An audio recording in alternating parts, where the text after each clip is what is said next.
बनो हिमायत याफ्ता अमन लश्कर के कमांडर कारी जलील के दफ्तर पर नामालूम अफराद का हमला। आपको आगाह कर रहे हैं, हमले में 7 अफराद जांबाग, 2 जख्मी हो गए। मजीद तफसीलात जानते हैं, अहमद नवाज मुगल हमारे साथ मौजूद हैं। जी अहमद, आगाह कीजिएगा इस हवाले से। जी बिल्कुल बनो में नामालूम अफराद की जानिब से जो है अमन लश्कर के दफ्तर पर हमला में जो है अब तक पुलिस जो कंफर्म कर रही है 7 अफराद जो है वो जांबाग हैं, जबकि 2 जख्मी हैं।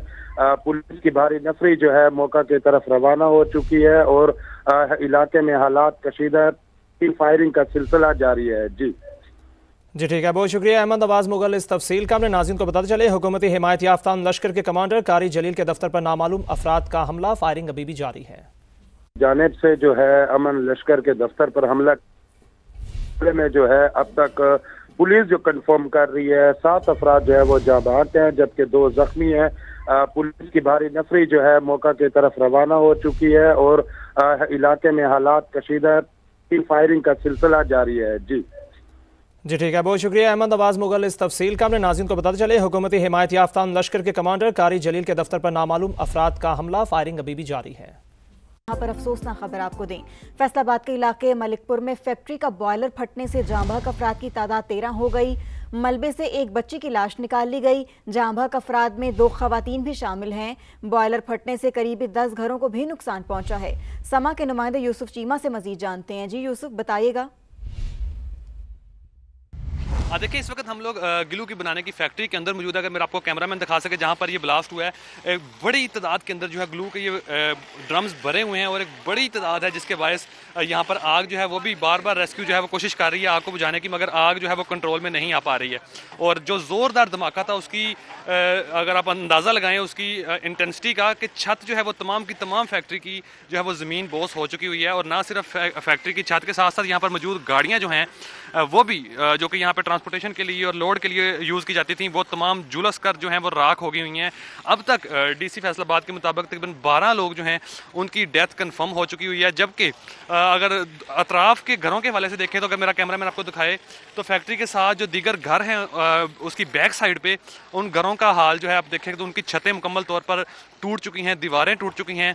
रेस्क्यू के मुताबिक तकरीबन 10 के करीब घर हैं जिनको शदीद नुकसान पहुंचा है। इस वक्त भी रेस्क्यू ऑपरेशन अगर मेरा कैमरामैन दिखाता है तो वर्षा के मुताबिक जो है एक बच्ची और एक आदमी जो है इस वक्त भी मलबे के नीचे मौजूद हैं, जो मिसिंग हैं। रेस्क्यू ऑपरेशन इस वक्त भी जारी है और वहाँ से उनको रेस्क्यू करने की कोशिश की जा रही है ताकि फिल फॉर उनको बाहर निकाल के जो है अस्पताल मुंतकिल किया जा सके।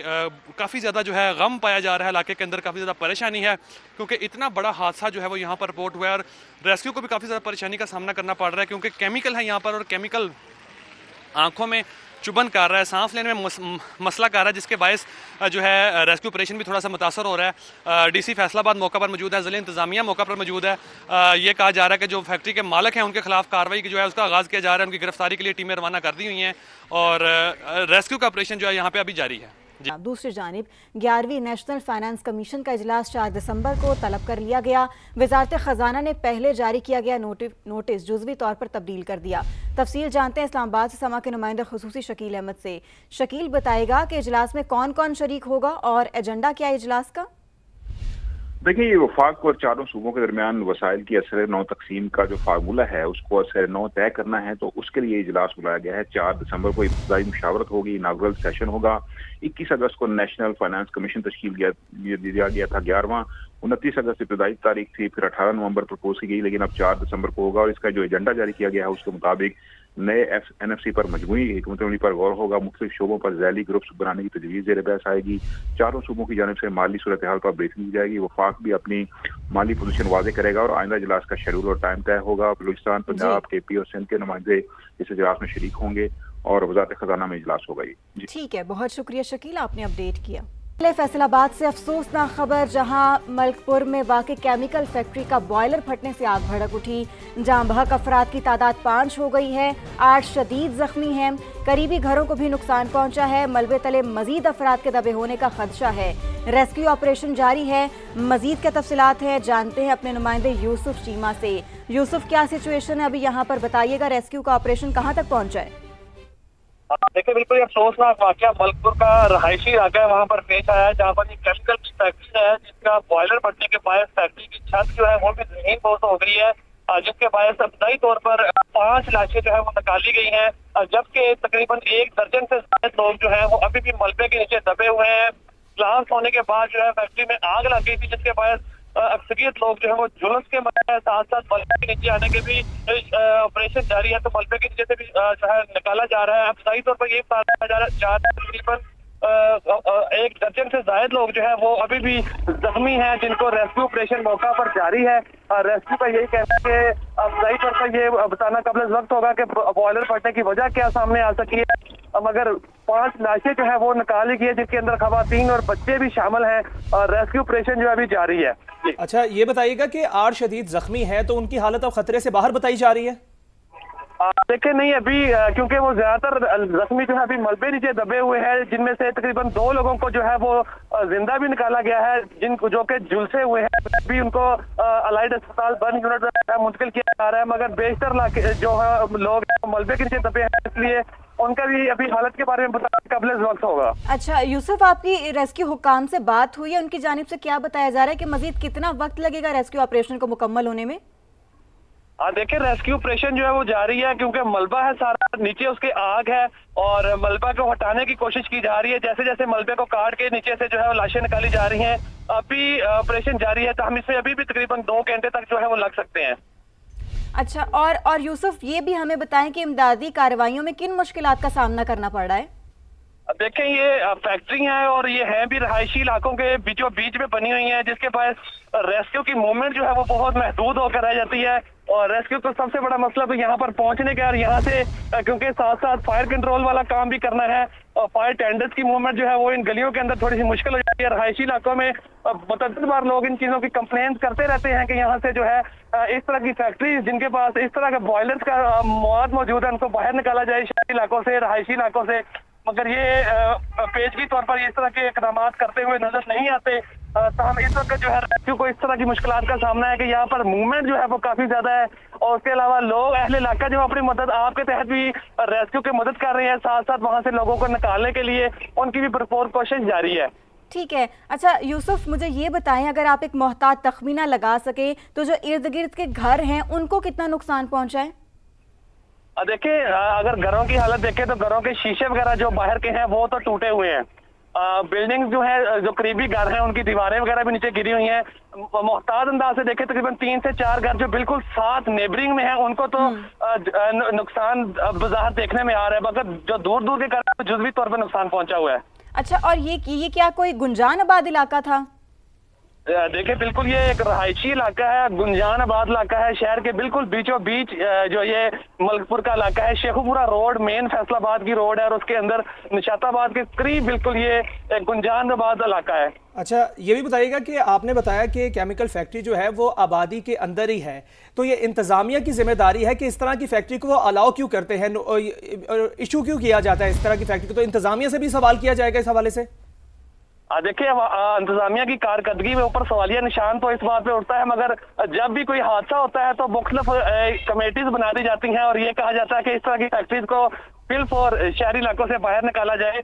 मगर अफसोसनाक सूरत हाल ये है कि जैसे ही हादसा में कुछ वक्त गुजर जाता है तो ले दे के मामला जो है उनको खत्म करवा दिया जाता है, और इस तरह की फैक्ट्रीज जो साल से जो है वो शहर के अंदर ही, और ये सिर्फ कोई एक फैक्ट्री नहीं, इस तरह की दर्जनों फैक्ट्री सिर्फ मलकपुर के इलाके में बल्कि शहर के बीचों बीच इसी तरह से काम कर रही हैं। ये केमिकल की फैक्ट्री है, इसके अलावा आतिशबाजी की फैक्ट्रियां आए रोज धमाके देखने में आते हैं, और वो भी शहरी इलाकों के अंदर ही बनाई हुई हैं, जड़ामाला रोड पर पाई जाती है। तो वहां पर भी इस तरह के ब्लास्ट आए रोज देखने में आते हैं, जो कि हमारी ज़िली इंतजामिया जो है उसकी कारकर्दगी पर भी सवालिया निशान है। यकीनी तौर पर इंतजामिया की कारकर्दगी पर यह बहुत बड़ा सवालिया निशान है। यूसुफ, अच्छा मुझे ये बताएं कि यहाँ से जो हॉस्पिटल है जहाँ पर जख्मियों को मुंतकिल किया जा रहा है वो कितने फासले पर मौजूद है? देखिए अस्पताल अगर बात की जाए तो अलाइड अस्पताल मेन अस्पताल है, क्योंकि ज्यादातर केसेस यहाँ पर बर्न के हैं, तो वहाँ पे बर्न की सहूलत मौजूद है। यहाँ से अगर बात करें तो इनको अलाइड अस्पताल पहुँचने के लिए कम से कम 4 किलोमीटर का फासला जो है वो तय करना पड़ेगा। मलकपुर से निकलना जो है वो थोड़ा सा मुश्किल होता है, क्योंकि इस वक्त स्कूल के औकात है, रश है, बच्चों के स्कूल जाने के टाइम है, सड़कों के ऊपर रश देखने में आता है। मगर जैसे ही बाहर निकल आते हैं तो मेन रोड के ऊपर जो है आसानी लोग सफर किया जा सकता है। शेखपुरा रोड से रास्ता बोले की चुकी, और अलाइड अस्पताल जो है पहुंचना खासा मुश्किल नहीं होता। वो आसानी से पहुंचा जा सकता है। हम रश के बायस, क्योंकि ये पीक और है, इस वक्त स्कूल का टाइम है, तो इस हवाले से रश का सामना है। यकीनी तौर पर ये पीक आवर्स हैं, स्कूल्स का टाइम है, रश का सामना है।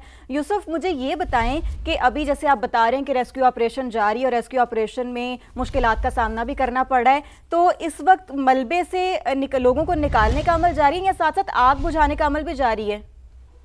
देखिए, इस वक्त आग बुझाने का मामला काफी हद तक कंट्रोल हो चुका है। कहीं कहीं थोड़ा बहुत जो है वो कूलिंग करनी पड़ती है, ताहम लाशें निकालने का जो है सिलसिला वो जारी है। इस वक्त लोग जो है वो भी अपनी मदद आपके तहत और दीगर जो अदारे हैं वो भी साथ में जो है। ठीक है, रेस्क्यू ऑपरेशन जारी है। यूसुफ, आपने बड़ा तफसीलन हमें अपडेट किया, आपसे गाहे बगाहे तफसीलात लेते रहेंगे, बहुत शुक्रिया।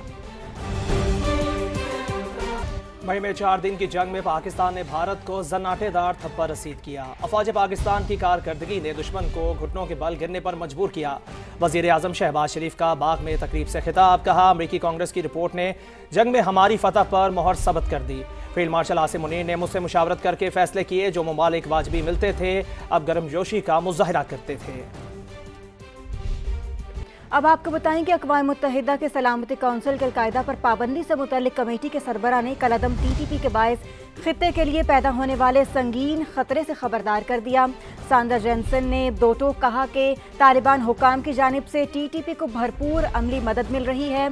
चीन ने कमेटी से कलअदम BLA और मजीद ब्रिगेड को दहशतगर्दों की फहरिस्त में शामिल करने की हिमायत का मुतालबा कर दिया। डेनमार्क की सफीर क्रिस्टीना मार्क्स का भी इजहार तशवीश, बोली अफगानिस्तान में कलअदम TTP के 6000 जंगजू मौजूद हैं। कलअदम TTP ने अफगान सरजमीन से पाकिस्तान में मुतादिद बड़े हमले किए, जिसके बायस पाकिस्तान में बड़े पैमाने पर जानी नुकसान हुआ।